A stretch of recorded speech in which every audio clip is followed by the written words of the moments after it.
मुखालिफिन ये अफवाहें फैला रहे हैं कि वज़ीर आला पंजाब मरियम नवाज साहिबा को गले का कैंसर हो गया है। तो ये बकवास है या सच्ची बात है? इसके अलावा मरियम नवाज साहिबा और बिलावल भुट्टो साहब में जो है वो फड्डा हो गया है, खटपट हो गई है, तो मसला क्या है, हुआ क्या है? ये आपको बताएंगे व्लॉग में। जी अस्सलामु अलैकुम, मेरा नाम खुर्रम फहद है।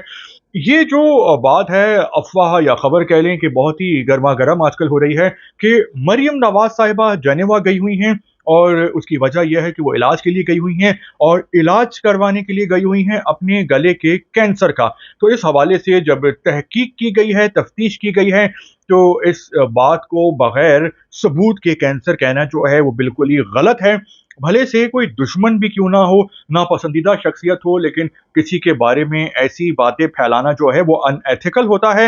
लेकिन जो मामला है वो कुछ गड़बड़ है, यानी जो दाल में कुछ काला है। उनकी तबीयत वाक़ई नासाज़ है, उनकी तबीयत ख़राब है और उनको अपने गले में जो है वो गिल्टियाँ फ़ील हुई थीं, जिसके इलाज के लिए वो बाहर गई थीं और बाहर उनको ये सजेस्ट किया गया था कि आप इसको फ़ौरन निकलवा दें ऑपरेट करा के, क्योंकि जो गिल्टियाँ होती हैं या कोई इस किस्म की कोई भी इससे रिलेटेड चीज़ें होती हैं, तो वो उसमें चांस होता है कि वो ख़तरनाक बीमारी भी बन सकती है। तो उन्होंने अपना ऑपरेशन करवा लिया था और अब उनको चेकअप के लिए बाहर ट्रैवल करना पड़ता है और ये बहुत ज़रूरी भी है। इंसान को अपने जिस्म का ख़्याल रखना चाहिए, अपनी सेहत को सबसे बड़ी प्रायोरिटी देनी चाहिए और चूँकि वो अफ़ोर्ड कर सकते हैं तो उन्होंने बाहर करवा लिया था। लेकिन कितना बेहतरीन हो कि पाकिस्तान में ही ये लोग इलाज कराएँ और पाकिस्तान के सरकारी अस्पतालों को ही उस मयार का बना दें कि लोग बाहर से जो है वो इलाज कराने यहाँ आएँ। ऐसा ना हो कि यहाँ से बाहर जा रहे हों लोग इलाज करवाने के लिए। लेकिन फ़िलहाल तो ये बात जो है वो ख़्वाब ही मालूम होती है, एक दीवाने का जो ख़्वाब ही लगता है कि इस किस्म की ख़्वाहिश रखना, क्योंकि पाकिस्तान जो है वो जो आलमी स्टैंडर्ड हैं उनमें बहुत ही पीछे है। डॉक्टर्स यहाँ पे फिर भी काबिल हैं, लेकिन सहूलतें जो आवाम को मिल रही हैं ओवरऑल वो बहुत ही कम हैं। तो इन्होंने अच्छा किया कि इन्होंने ऑपरेशन करवा के अपनी गिल्टियाँ जो हैं वो निकलवा दी थी। क्योंकि जो मरियम नवाज़ साहिबा की वालिदा थीं, कुलसूम नवाज़ साहिबा और नवाज़ शरीफ साहब की बेगम, तो उनको भी गले का कैंसर हुआ था और उस कैंसर की वजह से उनकी जान चली गई थी।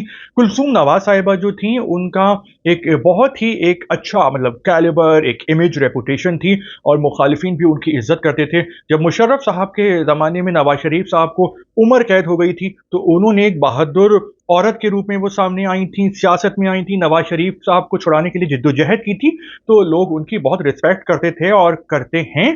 तो जो कैंसर होता है वो बाज़ औक़ात उसमें ख़तरा होता है कि जीन से भी मुंतकिल होने का।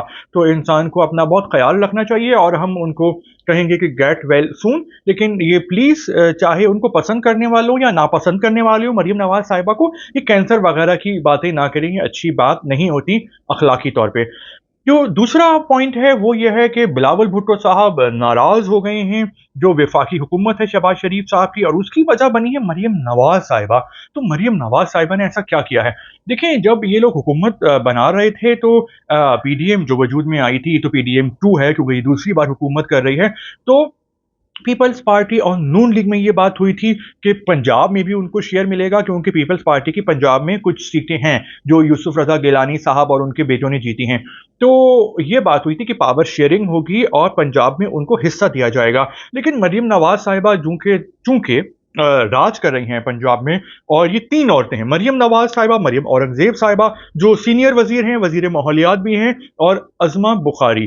तो ये 3 औरतें जो हैं वो पंजाब में राज कर रही हैं और मरियम नवाज़ साहिबा ने मना कर दिया है कि वो पंजाब में जो इख्तियारात है वो किसी को नहीं देंगी, क्योंकि वो मुस्लिम लीग नून का हक है, वो रूल कर रही है। जिस तरह सिंध में पीपल्स पार्टी रूल कर रही है, इसी तरह पंजाब में जो है वो मुस्लिम लीग नून को काम करने दिया जाए, हुक्मरानी करने दी जाए, और जो मुस्लिम लीग नून का वोट बैंक खान साहब की वजह से गिरा है, तो वो धब्बे जो हैं वो काले धब्बे साफ किए जाएं और आवाम का दिल जीता जाए। तो उसके लिए उनको मुकम्मल इख्तियारात चाहिए। तो बिलावल भुट्टो साहब नाराज हो गए हैं और ये अनबन आगे मजीद बढ़ सकती है। इसका फायदा इमरान खान साहब को होगा।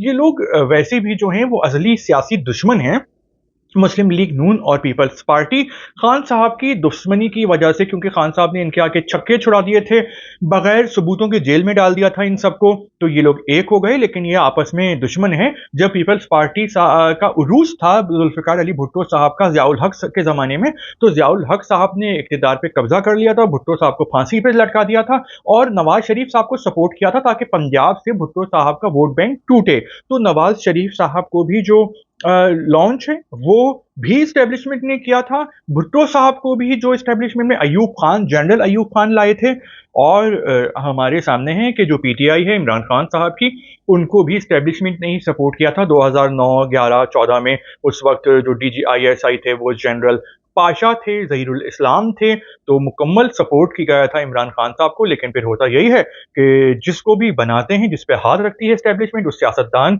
जब किसी काम से मना करता है एस्टेब्लिशमेंट को, तो वो जेल में डाल देते हैं, हुकूमत ख़त्म कर देते हैं और फिर आपस में जो है वो हरीफाना जो जेलसी है वो शुरू हो जाती है, टकराव हो जाता है छोटा-मोटा। ये जितने भी सियासतदान हैं पाकिस्तान के तकरीबन 99% ये सब एस्टेब्लिशमेंट के ही बनाए हुए हैं और ये इतने कमज़ोर होते हैं कि ये एस्टेब्लिशमेंट से टक्कर लेने की हिम्मत नहीं कर सकते। बस ये अभी इमरान खान साहब हैं जो डट गए हैं और परेशान करके रख दिया है। सियासी हरीफों का तो नाक में दम किया हुआ है, लेकिन एस्टेब्लिशमेंट को भी तंग करके रखा हुआ है। तो इस तमाम तर गुफ्तगू में आप भी अगर शामिल होना चाहते हैं, कोई इज़ाफ़ा करना चाहते हैं तो ज़रूर कमेंट्स कीजिए। शुक्रिया।